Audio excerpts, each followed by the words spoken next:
जहाँ मेरा जन्म हुआ वहाँ से अगर मैं 150 कदम चलूँगा तो तब एक गैंग हुआ करती थी, उसको बापट गैंग कहते थे, अमर नाइक, हाँ। उसका घर था।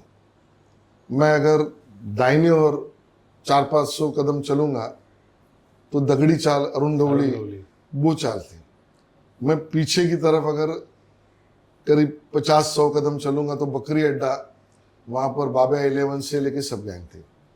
और जहाँ से मेरा जन्म हुआ वहाँ से कुछ किलोमीटर पर, 1-1.5 किलोमीटर पर टेमकर स्ट्रीट, टेमकर मुल्ला, जहाँ दाऊद का जन्म हुआ। मैं मानता हूँ वो मुझे मौका था कि कहीं पर गोली चल रही है, कहीं पर स्टैबिंग हो रही है, कहीं पर क्रिमिनल्स को लाया जा रहा है, कहीं पर गैंग वॉर और पॉलिटिशियन का नेक्सस उस समय पर कांग्रेस के जमाने में तो था, वो किस तरह समाज को तकलीफ दे रहा है, ये सब देखने का मौका मिला। और मुझे लगता है कि वो मेरे माता पिता के संस्कार और मेरे सदगुरु का आशीर्वाद, उससे मैं नेचुरली उससे निकलता गया। मन में दृढ़ निश्चय था ये सब गलत है, लेकिन समझ भी थी कि ऐसे समाज के परिवर्तन के लिए काम भी करना है। क्या आपको लगता है कि बाबा सिद्दीकी जी का असैसिनेशन जो हुआ था, it was an indirect message to Salman sir कि अगर हम उन तक पहुंच सकते हैं तो आप तक भी पहुंच सकते हैं? देखिए, इन्वेस्टिगेटिंग एजेंसी उसके बारे में बता सकती है और वो अपना काम कर रही है, लेकिन मैं ज़रूर कहूँगा अंडरवर्ल्ड, गैंग वॉर, डर का माहौल और ये गैंग्स, ऑर्गेनाइज गैंग्स, उसके खिलाफ का पहला युद्ध जो है महाराष्ट्र में गोपीनाथ मुंडे जी ने शुरू किया जी। जब home minister Gopinath Munde ji as a deputy chief minister थे, हमने देखा है बहुत लोगों का एनकाउंटर हुआ है, और एनकाउंटर करके खदेड़ खदेड़ के इन गैंग्स को खत्म किया है। वही काम देवेंद्र जी ने आगे किया, उसी तरीका का काम हम देख रहे हैं उत्तर प्रदेश में योगी जी की सरकार कर रही है। देखिए, एक बेनिफिट हम दोनों लॉयर है, इसके लिए हमारा हेल्दी आर्गुमेंट होता है और उस आर्गुमेंट का बेस ये जिसको हम कपोल कल्पित कहते हैं ना, यानी हाइपोथेटिकल नहीं जी, फैक्चुअल होता है। फैक्चुअल और वो फैक्चुअल जब होता है तो उसमें एथिकल बेस होता है। हाँ। और फैक्चुअल और एथिकल में मेरी पत्नी मेरे को हराती है। मैं शुभजीत को और आपके एंटायर टीम को बहुत शुभकामनाएं देना चाहता हूँ, और मुझे अच्छा लगा कि बहुत सारे पॉडकास्ट या इंटरव्यू जो होते हैं वो फोकस रहते हैं, ड्रिवन रहते हैं, बट शुभजीत का ये और आपका ये पॉडकास्ट ये नेचुरल था, नेचुरल लगा, और मुझे उसके कारण आनंद भी आया। मुझे फिर एक बार रिवाइंड होने का मौका मिला। Best of luck. Thank you so much, बहुत बहुत शुक्रिया sir. Like, share and subscribe.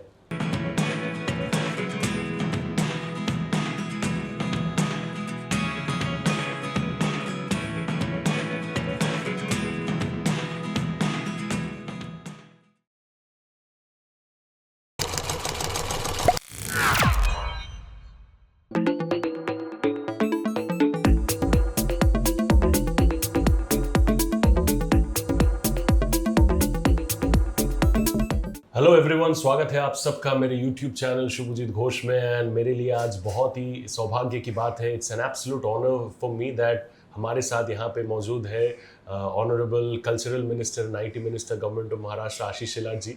बहुत बहुत शुक्रिया सर। सर के साथ बहुत इवेंट्स वगैरह पे मुलाकात होने का मौका हुआ है, बट ये पॉडकास्ट हम काफी टाइम से प्लान कर रहे थे, फाइनली आज हुआ है। सो सर बहुत बहुत ग्रेटफुल, बहुत बहुत शुक्रिया सर कि आपने टाइम दिया हम लोग को ये बातचीत के लिए। Thank you so much. और आजकल मुझे क्या घोष और झालमुड़ी दोनों पसंद है। वो तो होगा ही सर, अभी शुभेंदु जी आ गए हैं वहाँ पे, तो फिर वो जलवा तो वहाँ पे है, झालमुड़ी का जलवा है वहाँ पे।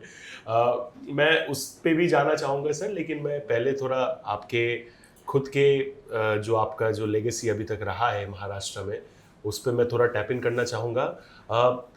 एक सवाल जो आई थिंक बहुत यंग लोग भी पूछते होंगे कि बिकॉज सर आप एक एडवोकेट हो, तो आपके हिसाब से एक very well educated politician and एक नॉट सो एडुकेटेड पॉलिटिशियन में डिफरेंस क्या होता है in terms of operation? Because आप इतना आपने स्टडी किया है, आपका इतना एक्सपीरियंस रहा है, तो वो आपका एजुकेशनल बैकग्राउंड जो है वो आपको कितना मदद किया है हमेशा?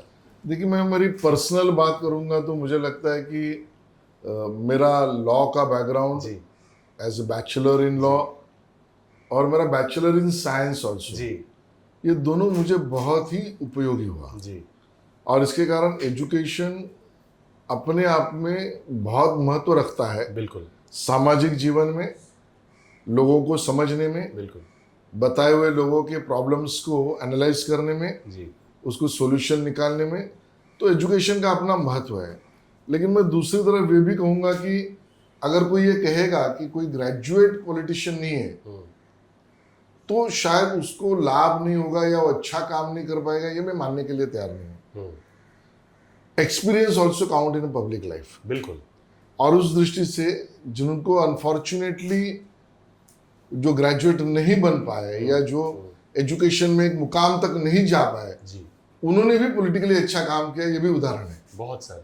तो इसके लिए मुझे लगता है एक स्टैंडर्ड रूल से नहीं देखा जा सकता। लेकिन जी, आज लोगों की मांग है, इस क्षेत्र की मांग है और इस समस्या निवारण की मांग है कि एजुकेटेड लोगों ने पॉलिटिक्स में आना चाहिए। बिल्कुल। सर मैं आपसे ये जानना चाहूँगा कि आपके बचपन एंड चाइल्डहुड के बारे में मैंने पढ़ा था, and I think your respected father wanted कि आप अपने एम्बिशन को लेके आगे बढ़िए, but you must be educated. आप अपना डिग्री ख़त्म कीजिए एंड उसके बाद जाके आप, I think you wanted to serve the student community as well at that point of time, right? If I am not wrong. तो उन दिनों के बारे में कुछ बताइए ना सर, जो आपके बेस्ट मेमोरीज है वो टाइम के। देखिए, बड़ी आज जब पीछे मुड़कर देखता हूं तो ध्यान में आता है कि बहुत ही उतार चढ़ाव, अनुकूल प्रतिकूल व्यवस्थाओं में समर्थन असमर्थन एक लंबी यात्रा है। जी, लेकिन मैं कहूँगा कि मेरे पिताजी ने और माताजी ने एक बात पे मुझे बहुत आग्रह रखा और वो था संस्कार और शिक्षा, जी, एजुकेशन एंड कल्चर। जी, और आज जब मैं देखता हूँ पीछे मुड़कर, तब मुझे लगता है ये दोनों चीजें जो उन्होंने आग्रह पूर्वक रखी, उसका मुझे लाभ हो रहा है। और जब मैं, हमारी पुरानी चौल थी गिरणगांव यानी आइलैंड सिटी मुंबई में, बहुत ही लो मीन्स फैमिली से मैं आया हूँ। पिताजी जॉब करते थे, हम तीनों, दो भाई एक बहन, उस बहुत ही कम पगार में जीने वाले लाइफ में हम लोग जीते थे। कभी दुख नहीं था। लेकिन आज जो हम देखते इस प्रकार से बहुत सारी चीजें अवेलेबल थी, ऐसा नहीं था। हम हमारा रास्ता खुद निकालते थे। हमारे नोटबुक्स, उसके बचे हुए पन्ने वेस्ट न हो जाए, इसके लिए उसको निकाल के रखते थे। ऐसे बचे हुए नोटबुक के पन्नों का बुक बनाते थे। अगर मेरा भाई 2 साल बड़ा था, बहन उससे 2 साल बड़ी थी, तो उसके टेक्स्ट बुक्स जो है वो बहन बचाती थी, ये 2 साल बाद भाई को काम में आएगा। वो बचाता था, 2 साल मुझे काम में आ जाएगा, कि नए बुक टेक्स्ट बुक खरीदने न पड़े, उतनी व्यवस्था और खर्चा ना हो। बहुत बार ऐसा भी हुआ है कि हम सब लोग, मेरा भाई और मैं, पिताजी पैसा बचाने के लिए एक ही कपड़ा लेते थे और हम दोनों को एक ही कपड़े का शर्ट सिलाते थे। तो हमें भी लगता था कहीं पर हम जा रहे हैं तो दोनों साथ में चल रहे हैं, तो अरे दोनों सेम कपड़ा पहने। लेकिन ये सब हमने मजा ली, उसमें से हमने सीखा। जब राष्ट्रीय स्वयंसेवक संघ के शाखा में मैं बांद्रा में जाने लगा, विद्यार्थी परिषद, अखिल भारतीय विद्यार्थी परिषद से संपर्क हुआ और मन में वो ऊर्जा स्वाभाविक खेल खेल में राष्ट्रीय स्वयंसेवक संघ की शाखा में मिलती गई जी, कि देश, भारत माता की जय, वंदे मातरम, खेल में सामूहिकता, एक साथ रहना, किसी इश्यू के लिए डिबेट करना, ये नेचुरली इवॉल्व होता गया। इसकी कोई ओरिएंटेशन कैंप नहीं करना पड़ा। और जब स्टूडेंट विंग में मैं बहुत एक्टिव रहा, कॉलेज में रहा, तब उस समय पर आंदोलन किया करते थे, केसेस हुए, तभी यूनिवर्सिटी को घेराव डालो, वाइस चांसलर को घेराव डालो, शिक्षकों को डिमांड लो, मोर्चा निकालो, धरने पर बैठो, स्टूडेंट्स बात के लिए कॉपीज, ये सब के खिलाफ आंदोलन करते रहो। उसमें से पिताजी ने कहा कि भैया ये तू कर तो रहा है ठीक, लेकिन इसके आगे तेरे को करना क्या है? तो मैंने कहा कि मुझे फुल टाइम काम करना है, यानी I want to devote my years to the organisation and I want to leave the house, I want to stay in the organisation's office. तब उन्होंने कहा कि भैया काम तो सही है, सोच भी सही है, संगठन भी सही है, बट जो कि मेरे को तेरा हित भी देखना है, तो तू पढ़ाई करता करता फुल टाइमर काम कर और उस समय पर मैंने लॉ को ज्वाइन कर लिया। 2.5 साल 2.25 साल में ऑर्गेनाइजेशन के ऑफिस में सोया हूँ, चद्दर पे सोया हूँ, और बारिश में भी वही चद्दर, सतरंजी जिसको हम कहते हैं, और एक 100-150 रुपए में पूरा महीना निकालना, प्रवास करना। कई बार तो मैं पारला से बांद्रा तक, अंधेरी से सायन तक पैदल गया हूँ संपर्क संगठन का करने के लिए। लेकिन आज ध्यान में आता है, जब लोग हेल्थ की बात करते हैं, वॉक की बात करते हैं, तो इन परिस्थितियों ने हमको ये दिया। तो इसके लिए जब पीछे मुड़ के देखते हैं, बहुत लंबा अनुभव है और बहुत आनंद आता है। आई थिंक ये चीज़ से मैं एक चीज़ सीख सकता हूँ कि आपको आपके खुद के ऊपर वो सेल्फ बिलीफ था कि मैं जो चाहता हूँ वो मैं हासिल करके रहूँगा।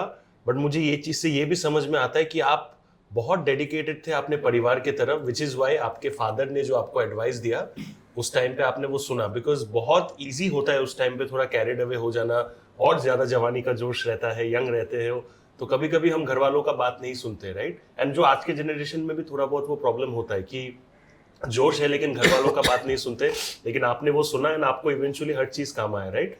तो इस मामले में आप हमारे नए यंग जनरेशन को क्या एडवाइस देना चाहोगे सर? देखिए, मैं यंग जनरेशन को बहुत सारा एडवाइस दूं इस स्थिति में नहीं हूं, मैं मानता हूं जी। क्योंकि आज की नेक्स्ट जनरेशन, उसको बीटा कहो, अल्फा को, जेंजी को, जो कहना है कहो, ये हमारे से फास्ट है जी। इसमें गति है। मैं दोस्तों को इतना ही कहना चाहता हूं कि प्रगति यानी गति नहीं है। The speed is not only the scale of improvement and progress, the culture, the ethos, the values, this is also equally important. और उसका क्लास शायद आज के जमाने के सोशल मीडिया के प्लेटफॉर्म से आपको मिले न मिले, लेकिन आपके माता पिता और टीचर से और दोस्तों से जरूर मिलेगा। गैजेट से जरूर प्रेम करिए, लेकिन ह्यूमन लाइफ, ह्यूमन के ऊपर प्रेम करना सीखिए। वो आपका भाई हो सकता है, बहन हो सकती है, दोस्त हो सकते हैं, माता पिता है, गुरुजन है, शिक्षक है। जो ह्यूमन से अटैच होगा वो ह्यूमैनिटी पे चलेगा। जो गैजेट से अटैच होगा, मैं उसका विरोधी नहीं हूं, वो मैकेनिकल चलेगा। मैं इतना ही कह सकता हूँ।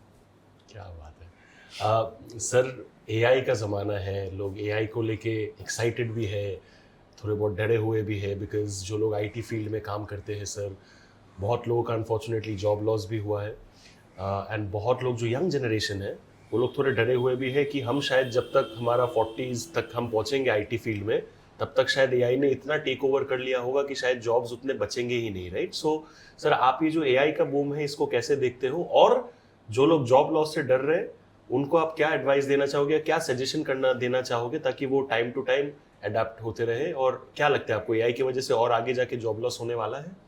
मैं इस बात का जवाब 2 तरीके से दूंगा। पहली बात तो मैं बता दूं कि मैं इस देश का पहला राज्य का एआई मिनिस्टर हूं। यस। तो इसके लिए स्वाभाविक है प्रयास कर रहा हूं कि इसमें मैं थोड़ा पढूं, जानकारी लूं, लोगों से मिलूं, मिलता भी रहता हूं। तो मैं आपको कहूंगा कि पहली बात तो डरने की कोई जरूरत नहीं। ये बात सही है कि एआई रिवॉल्यूशन के कारण एक बड़ा चैलेंज खड़ा हुआ है जी, but that challenge is giving an opportunity. याद करिए दौर जब कैलकुलेटर आया था तो हमें लग रहा था कि भाई कैलकुलेटर आया, भी ह्यूमन रिसोर्स का क्या होगा, उस जॉब का क्या होगा, आदमी की प्रोडक्टिविटी का क्या होगा। हम उस दौर से निकले, और जब कंप्यूटर आया जी, तो हमें यही लगा कि ये तो जॉब छीन लेगा, जी, और थोड़ी तकलीफ भी हुई, लेकिन नई अपॉर्चुनिटीज ओपन हो गई। हम कंप्यूटर सेवी भी हो गए।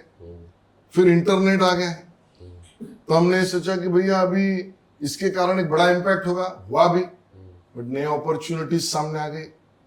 हमने यही देखा कि जब मोबाइल पे सब सर्विसेज आने लगे तो हमारे सामने एक चैलेंज खड़ा हुआ। हमें लगा कि भाई अभी बाकी जॉब्स का क्या होगा, बट नए अपॉर्चुनिटीज स्विगी से लेके सब लोग आ गए।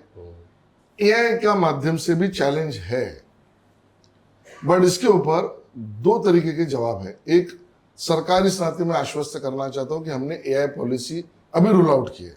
यस। हम 2 लाख युवा युवती या जो भी इस इकोसिस्टम में आना चाहता है उसको अपस्किल करेंगे, अपडेट करेंगे और एजुकेट भी करेंगे। हम 10,000 करोड़ का इन्वेस्टमेंट एआई बेस्ड इंडस्ट्री का यहाँ ला रहे हैं। वाओ। हम सब्सिडी दे रहे हैं जो एमएसएमईज आज आईओटी प्लेटफॉर्म पे वो एआई का उपयोग करें तो उनकी प्रोडक्टिविटी बढ़े और उस कारण इकोनॉमी को सपोर्ट हो, और उस upskilling changing over to AI, इसके लिए 60-70 लाख एमएसएमईज जो है उनको नया human resource job creation AI educated लोगों से मिले। ऐसे बहुत सारे अपॉर्चुनिटी, सेंटर ऑफ एक्सेलेंस 6 जगह कर रहे हैं जी। तो एआई मिशन भारत सरकार का जो है वो इंक्लूसिव है। हाँ, अडेप्ट करने की जरूरत है, उसके लिए एजुकेशनल सिस्टम खड़ा करना, अपस्किलिंग खड़ा करना, फैकल्टीज को निर्माण करना, इस काम में हम लगे हैं।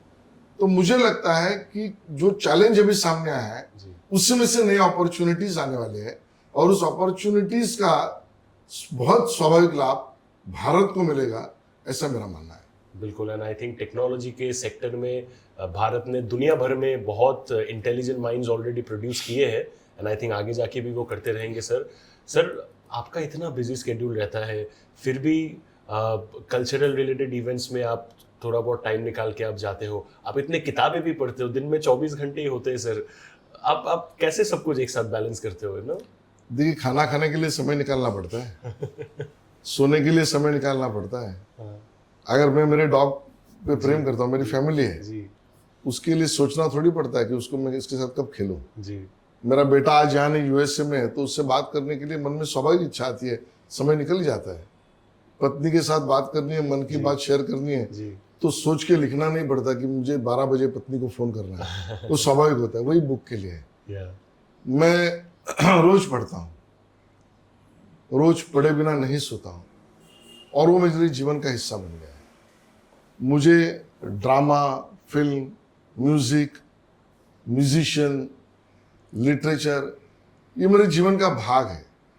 ये मुझे अपराइट भी बनाती है और मेरे अंदर के आत्मा को जागृत भी करती है।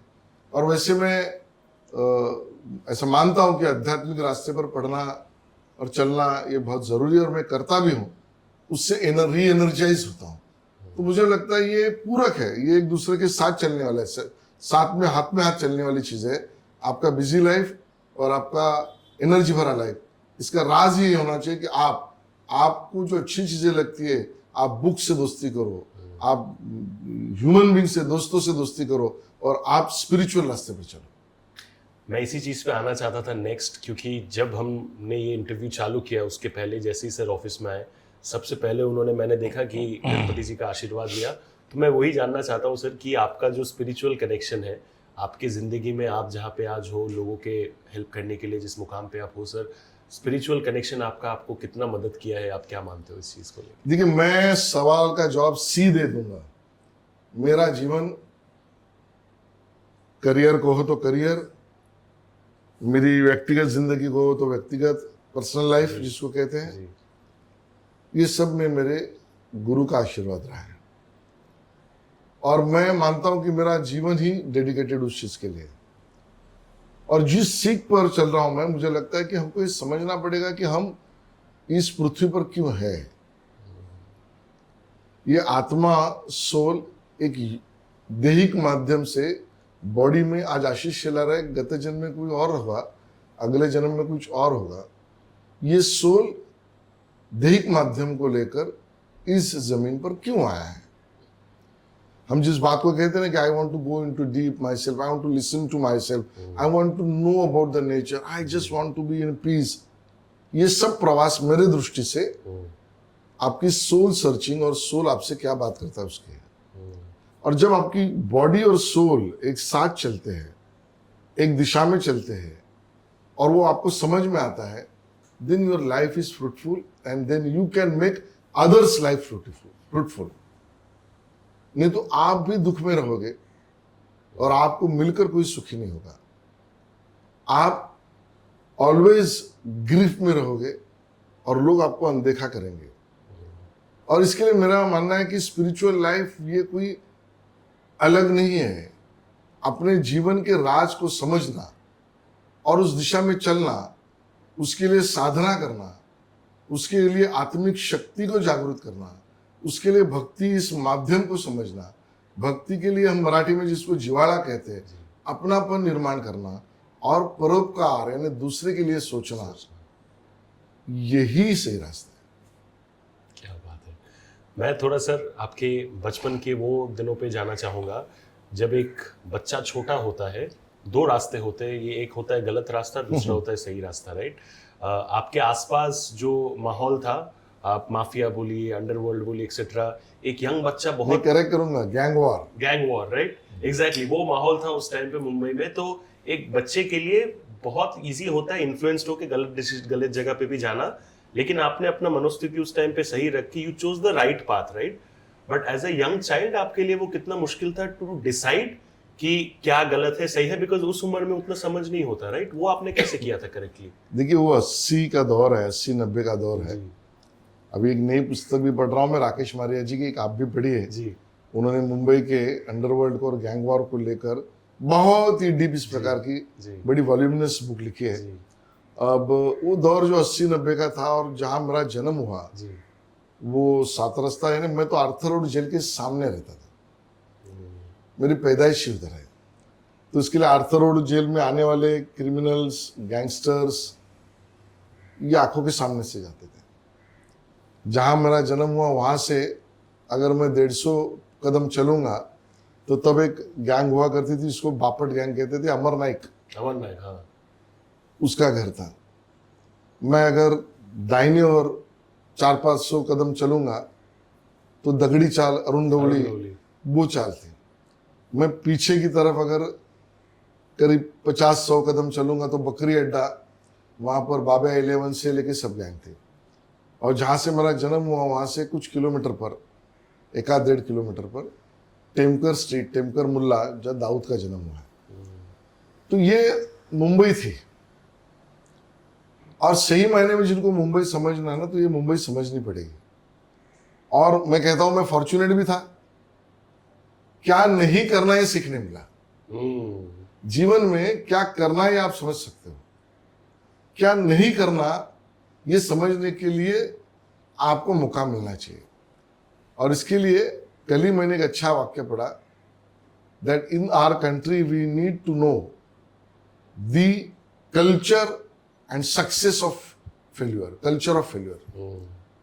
बड़े शर्मा जी हमारे पद्मश्री, पद्म विभूषण है, उन्होंने वाक्य यूज किया और उन्होंने कहा इनोवेशन में जब तक भारत में फेल्यूर का सेलिब्रेट करने का कल्चर नहीं बनेगा, हम इनोवेशन में ऊपर नहीं जाएंगे। उसी तरह जीवन में सही चलना है तो क्या नहीं करना उसको देखने का मौका मिलना चाहिए। मैं मानता हूं वो मुझे मौका था कि कहीं पर गोली चल रही है, कहीं पर स्टैबिंग हो रही है, कहीं पर क्रिमिनल्स को लाया जा रहा है, कहीं पर गैंग वॉर और पॉलिटिशियन का नेक्सस उस समय पर कांग्रेस के जमाने में तो था, वो किस तरह समाज को तकलीफ दे रहा है, ये सब देखने का मौका मिला।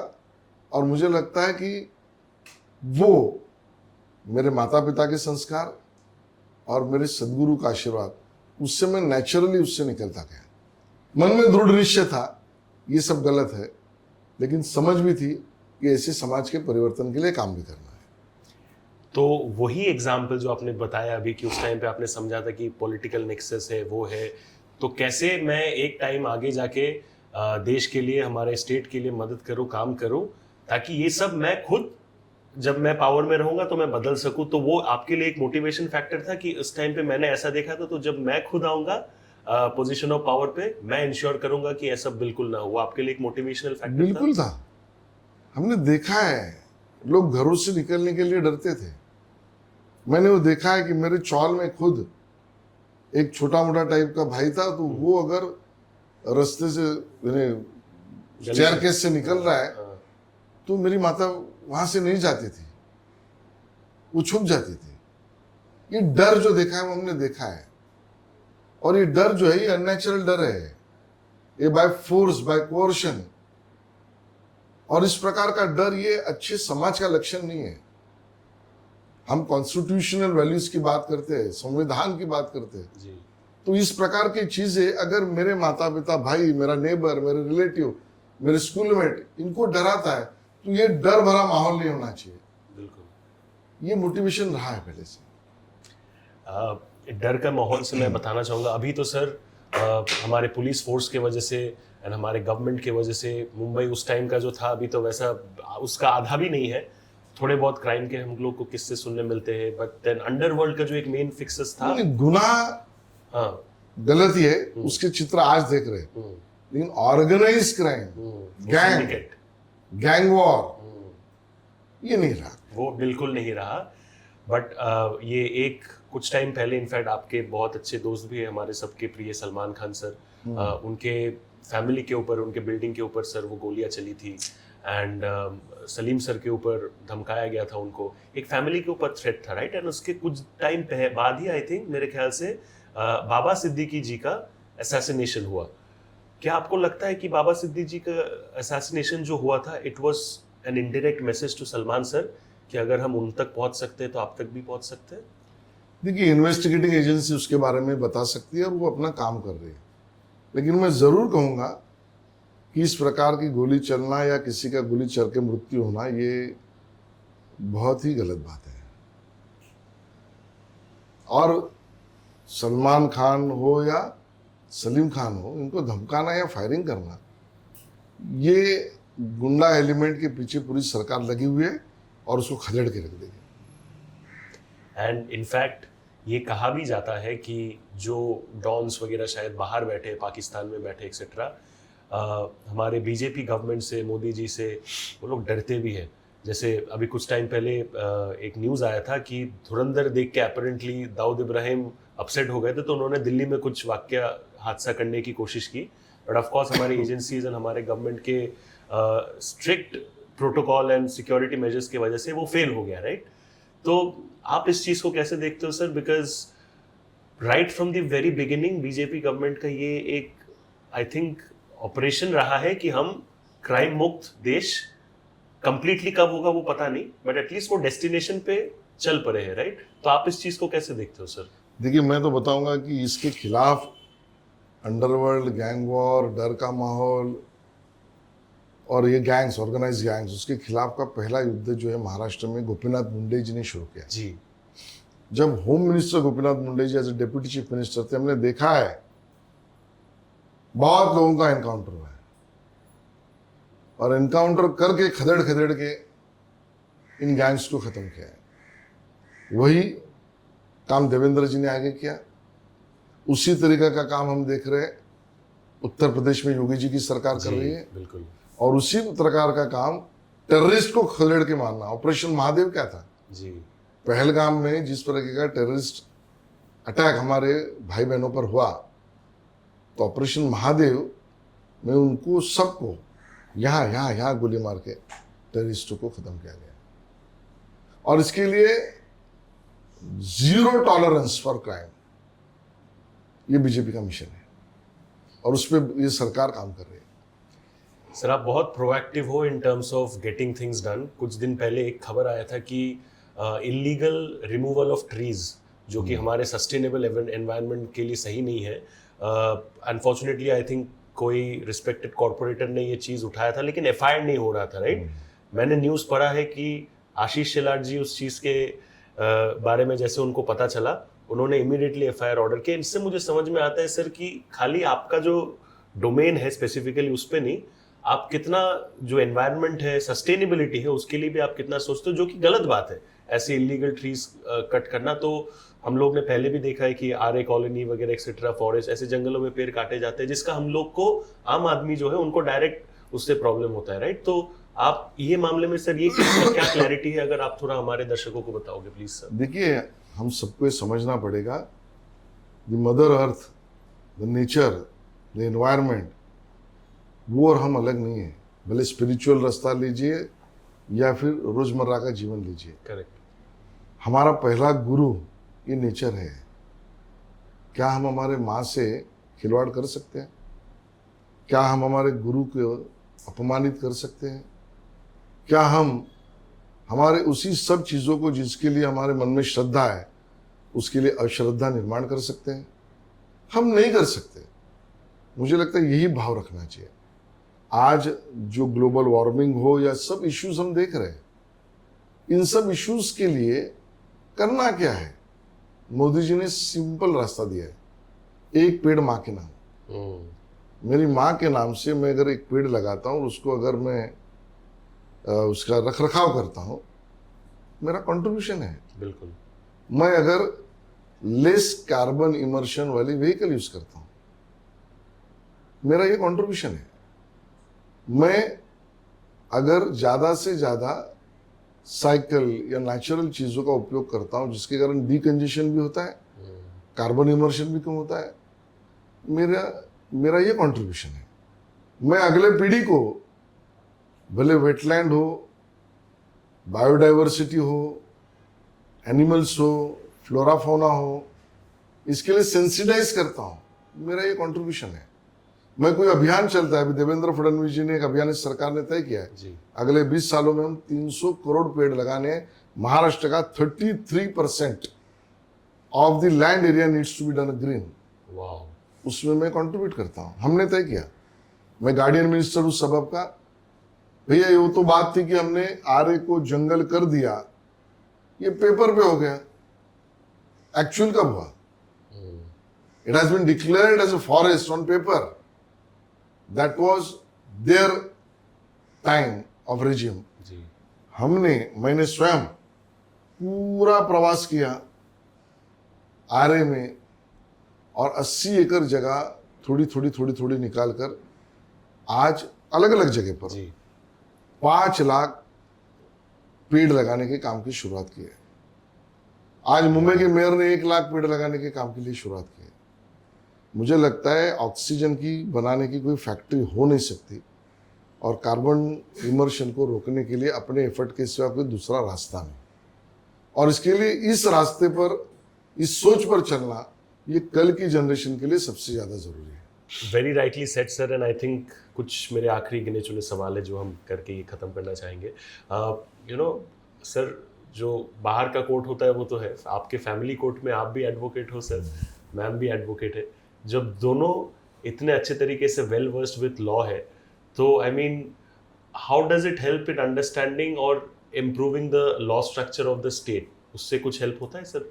देखिए, एक बेनिफिट हम दोनों लॉयर है, इसके लिए हमारा हेल्दी आर्गुमेंट होता है। और उस आर्गुमेंट का बेस ये, जिसको हम कपोल कल्पित कहते हैं ना, यानी हाइपोथेटिकल नहीं जी, फैक्चुअल होता है। एक्चुअल। और वो फैक्चुअल जब होता है तो उसमें एथिकल बेस होता है। हाँ। और फैक्चुअल और एथिकल में मेरी पत्नी मेरे को हराती है, लेकिन उसका मुझे आनंद है।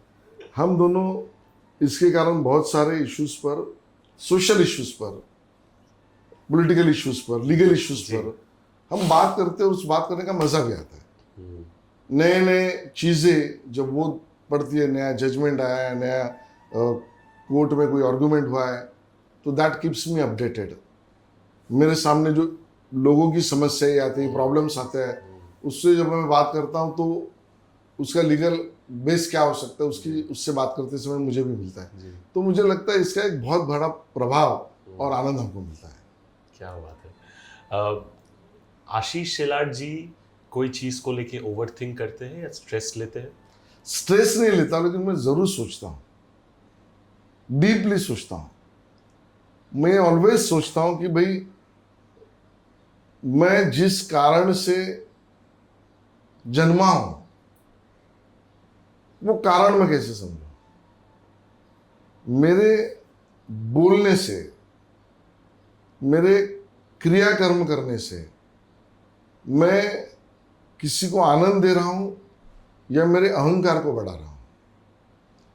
मैं इस बात से पीड़ित हूं, सोचता हूं कि क्षमा, जिसको हम फॉरगिवनेस कहते हैं, फॉरगिवनेस भी बहुत छोटा वर्ड है मेरी दृष्टि से, क्षमा ही सही वर्ड है।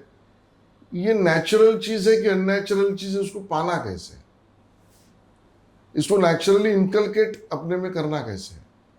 ऐसे बहुत सारे मुद्दे पे मैं डीपली सोचता हूँ, लेकिन मैं स्ट्रेस नहीं होता है। सोचता हूँ, उसके लिए डिस्ट्रेस रहता हूँ।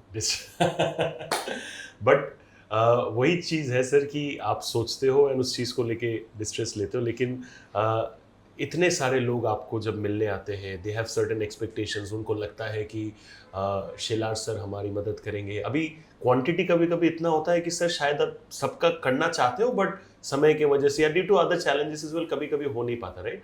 तो जिन लोग का मदद कभी कभी आशीष शेलार जी कर नहीं पाते, उनके लिए वो अफसोस फील करते, दुख फील करते। बिल्कुल करना पड़ता है। देखिए, दिन में हम करीब 100-150 लोगों को मिलते हैं, 50, 100, 200 फ़ोन लेते हैं, SMS, व्हाट्सएप, ईमेल। तो बहुत प्रयास करने के बाद भी मैं ये क्लेम नहीं कर सकता हूँ कि हर किसी को न्याय दे सकते हैं। और बाद में जब पता चलता है कि अरे वो जब चीज़ रह गई और रह गई उसके कारण और उसका काम अटक गया, कभी पता चलता है तो बहुत ऐसा गिल्टी फील होता है। तो प्रयास करते हैं कि सबसे ज़्यादा रिजल्ट देने का काम करें। आशीष शेलार जी को महाराष्ट्र के one of the most wonderful नहीं, one of the most humble politicians भी कहा जाता है, राइट? कि जिनके अंदर ह्यूमिलिटी कूट कूट के भरी है। जिस तरीके से वो लोगों से मिलते हैं, जिस तरीके से वो यंगस्टर्स से बातचीत करते हैं, जो आपने कहा ना कि अहंकार उसका भी नहीं है, ह्यूमिलिटी आपका बहुत लोग तारीफ करते हैं। I am personally a witness to that. I think this is my 5th और 6th मीटिंग विद सर। हमेशा से मैंने सर वो महसूस किया है, and it comes straight from the heart. भगवान मेरे सामने है, मैं बात कर रहा हूँ आपसे। तो ये ह्यूमिलिटी का सोर्स आपके जीवन में क्या रहा है सर? मेरे गुरु, मेरे माता पिता, मेरी परिवार, मेरा बेटा, मेरी पत्नी, मेरे दोस्त, मेरे इन-लॉज, सीखना चाहिए। मेरे फादर इन लॉ का एक वर्ड मैं ऑलवेज ध्यान में रखता हूँ कि वो कभी भी कुछ भी रहता, कभी वो अनफॉर्चुनेटली नहीं रहे, जी। तो वो कहते थे ठीक है। किसी मन के खिलाफ बात हुई, ठीक है। कोई बहुत अच्छी बात हुई आनंद में, तो ठीक है। तो ये बैलेंस रहना, ये ह्यूमिलिटी में रहना, मुझे लगता है अपने आजू बाजू में लोगों के पास है, देखना चाहिए। सर मेरा आपसे सेकेंड लास्ट क्वेश्चन ये है कि कौन से वो चैलेंजेस होते हैं एक पॉलिटिकल पर्सनालिटी के लाइफ में, जो शायद जनता है वो चाह के भी समझ नहीं पाते, but politicians fight that battle on a daily basis, but शायद जेन्युइनली लोग समझ नहीं पाते? ऐसे बहुत सारे इश्यूज है, लेकिन टू बिगिन विथ मुझे लगता है कि because we are a people's representative, जी ये हम सबका फेल्योर है। मैं इसके लिए लोगों को दोष नहीं देता हूँ। मेरी बात, मेरा प्रॉब्लम, मेरा इशू मैं कैसे रखूं, उसका समझ नहीं है। दुख है, समस्या है, उस बात को सही समय पर सही शब्दों में मैं कैसे रखूं जिससे रिजल्ट मिलेगा। मैं आपको बता दूं, मैं 2005-6 में इंटरनेशनल विजिटर्स लीडरशिप प्रोग्राम में जी यूएस स्टेट डिपार्टमेंट में हमको सिलेक्ट किया था, जी। और मैं 4 स्टेट में यूएस में गया था ऑन देयर फंडिंग। और तब मैं सियाटल में मैंने एक नॉन प्रॉफिट ऑर्गेनाइजेशन से बात की थी। जी that non profit organisation is only working for one issue, that how to deal with your elected representative. पत्र लिखना है तो कैसे लिखो, फोन करना है तो क्या बात करो, सामने आओ तो कैसे बात करो। मैं ये मेरे अहंकार के लिए नहीं कह रहा हूँ, जी। होता है ये, इसके कारण प्रोडक्टिविटी कम हो जाती है, समय बचता नहीं ना उनका ना अपना। दूसरा मुझे चैलेंज लगता है कि elected representatives, how they should understand the problem of the citizen quickly, and they should have the knowledge of resolving the same in a given legal system and interact with the administration.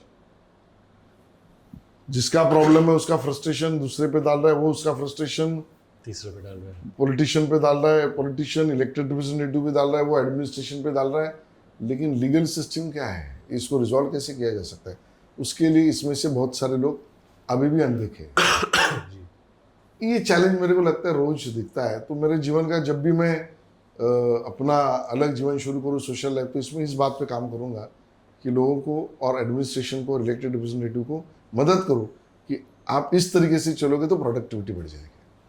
क्या बात है sir. I think I am very sure that will also happen very soon. मेरा आखिरी सवाल आपसे ये है sir कि हमारे देश में मेंटल हेल्थ के बारे में हम लोग कुछ सालों से बात कर रहे हैं। क्रिकेटर्स के मेंटल हेल्थ के बारे में बात होता है, यंगस्टर्स के मेंटल हेल्थ के बारे में बात होता है, एक्टर्स के मेंटल हेल्थ के बारे में बात होता है, पॉलिटिशियंस के मेंटल हेल्थ के बारे में बात नहीं होता। उनके दिमाग में तो बहुत लोगों से ज़्यादा ही प्रेशर है, कम तो नहीं है, ज़्यादा ही होगा, राइट? बट पॉलिटिशियंस के मेंटल हेल्थ को लेके बात नहीं किया जाता, राइट? इस मामले में आपका क्या कहना है? Because I am pretty sure, आप जैसे कहा कि आप सोचते हो, ये करते हो, तो कभी कभी उदासी भी होती होगी, शायद डिप्रेशन भी कभी कभी महसूस होता होगा, बट देन अगेन क्योंकि जनता को आपसे उम्मीद है, जनता के लिए आप सोर्स ऑफ इंस्पिरेशन हो, आप वो शायद अपने शक्ल पे नहीं दिखा सकते या फिर अपने डे टू डे लाइफ में नहीं दिखा सकते, राइट? तो वो अंदर ही अंदर उस चीज़ के साथ आप कैसे फाइट करते हो?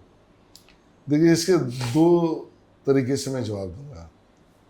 पहले बात तो इलेक्टेड रिप्रेजेंटेटिव या पॉलिटिशियन को इस प्रकार से मेंटल बैलेंस होने का या कम ज़्यादा होने का लिवरेज नहीं है, होना ही नहीं चाहिए। उसका आंसर है, मैं अननेचुरली नहीं कह रहा हूँ, कि जो इंग्लिश में कहावत है, try to love your daily work then you will get the fullest happiness. जो इस सिस्टम में आया है, जो सेवा में लगा है, उसी में उसको अगर आनंद मिलता है तो ही उसने काम करना चाहिए। और इसके लिए मेंटल इम्बैलेंस तब होता है जब आप जो रोज चीजें कर रहे हो जीवन की, उसमें आपको आनंद नहीं मिल रहा, आप ड्रिवन नहीं हो, आप उसके लिए मोटिवेटेड नहीं हो, ड्राइव करनी कर रहे हो, तो जो सिस्टम में है वो स्वयं डिक्लेयर्ड है, उसको किसी ने घर से तो बुलाया नहीं है। करेक्ट। तो उसको ये बहाना, मैं बहाना शब्द यूज कर रहा हूँ, देने का अधिकार ही नहीं है। दूसरा मैं कहूँगा कि तो भी हमारे आजू बाजू में इतनी गतिविधियां घटती है, होती है, तो आम आदमी पॉलिटिशियन में सुपर ह्यूमन ना देखे। वो सुपर ह्यूमन नहीं है, ये super human expectation in right sense समझना पड़ेगा दोनों को भी। वो अच्छा भी दिखे, लेकिन वो पार्लर में नहीं जाए, ना जिम में जाए, उतना समय न गवाए। वो अवेलेबल भी रहे, लेकिन वो अपना काम धंधा करके, खुद का रोजगार करके अवेलेबल भी रहे। वो अलग अलग जगह पर डोनेशन भी दे, लेकिन उसकी व्यवस्था कहाँ से खड़ी हो, इसका लिवरेज उसको ना हो। वो ठंडे दिमाग का भी हो, लेकिन रोज 500 लोगों का सुने भी। वो लॉ को समझने वाला भी हो, लेकिन दूसरे को उसने लॉ समझाया तो उस सामने वाले ने समझना नहीं चाहिए। 500 चीजें है, वो सुपर ह्यूमन नहीं है। हाँ, वो सेवा भाव से रखा है। तो let's come together. Politician, elected representative को ये लिवरेज ही नहीं है मेंटल बैलेंस होने का, और एट द सेम टाइम वो सुपर ह्यूमन नहीं है। ये दोनों को भी समझना पड़ेगा। I think very very rightly put sir. And एक सवाल मेरा छूट गया था जो मैं जानना चाहूँगा, एंड आई थिंक हमारे दर्शक भी जानना चाहेंगे सर। अजीत पवार जी का जब क्रैश हुआ था, it was a very sad incident, हम सबको बहुत दुख पहुंचा था सर। आपका फर्स्ट इमीडिएट रिएक्शन उस टाइम पे क्या था? आपको शॉक लगा था? बिकॉज आई थिंक आपके बहुत अच्छे दोस्त भी थे, राइट? Absolutely shock. ये ऐसा हो सकता है? ऐसा हुआ है? जिसका मुझे फोन आया, उसने कहा ये हो गया है। मैंने कहा क्या बात कर, वो is he safe? That was obviously first reaction. And then बहुत ही दर्दनाक, बहुत ही दुख भरा इंसिडेंट है। इस तरीके से एक राउंड होने के बाद वो फ्लाइट, और उसमें उनका देहांत हुआ, उनकी आत्मा को सदगति मिले। आई थिंक ये पॉडकास्ट जो हम लोग ने अभी किया यहाँ पे आशीष शिला सर के साथ, यहाँ पे आपको different sides of political personalities life आप लोगों को मिला होगा। एंड सर के very very inspiring stories right from childhood. जैसे कि मैंने कहा कि 2 रास्ते होते एक बच्चे के पास, गलत रास्ता, सही रास्ता। एंड आई थिंक वो बहुत क्रिटिकल पॉइंट सर ने मेंशन किया कि it's not just about knowing कि क्या करना चाहिए, ये भी जानना चाहिए कि क्या नहीं करना चाहिए। I think sir's life has only been very very inspiring, जिस तरीके से वो काम करते हैं और आगे जाके भी काम करते रहेंगे। So I think you all can give him all the love, respect and admiration that it deserves. बहुत बहुत शुक्रिया ये स्पेशल एपिसोड देखने के लिए with the one and only Ashish शिलार ji. I'll see you all very very soon with another interesting episode. Thank you so much. God bless. Take care. Stay safe and thank you.